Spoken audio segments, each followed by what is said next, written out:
When you look at the incentives that are involved, they are just awful. There is no reward for efficiency. There is no reward for quality.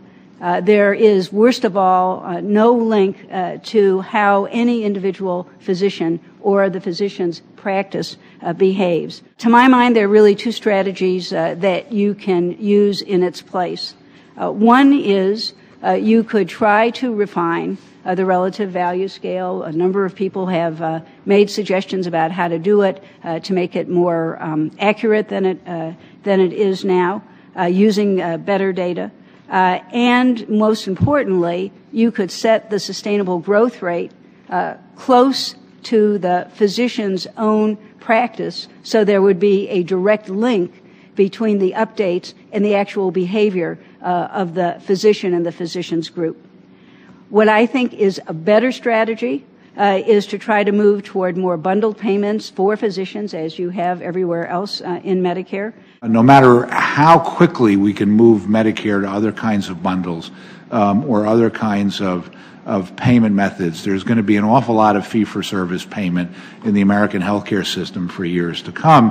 And part of the problem is that RBRVS not only sets relative Medicare payments, it's used by almost everybody else in the healthcare system as a way of evaluating the relative worth of physician services.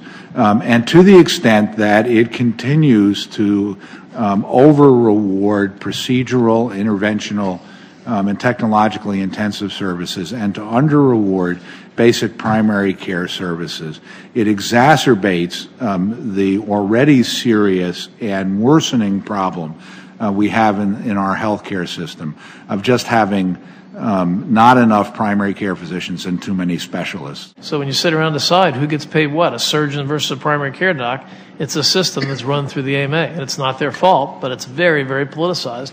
I think that was a big mistake, and I've said that in my testimony. I think that when you go back to restructuring this, you should try to make it less political and more independent, because it is $75 billion a year or more at this point that gets redistributed from, and it's very, very intense between physicians, and it's something most people aren't aware of.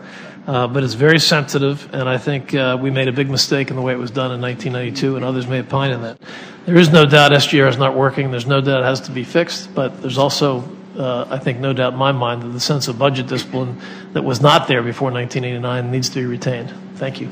What will help is a move away from fee-for-service towards the payments that are more tied to what each patient really needs. And that's what I talked about in my testimony, what Bruce and others on the panel have referred to as different kinds of bundling, but focusing specifically on physician services and done, I think, not as a pilot. I think we're past that stage. I think building this into the Medicare program systematically. Maybe it could be done as an option that people could stay in the traditional fee-for-service system or opt into this more bundled approach. The ideas are out there among the physician groups. I think it's up to this committee and leaders in Congress to give the physicians an opportunity to say how they would make those moves. They're good ideas. Now.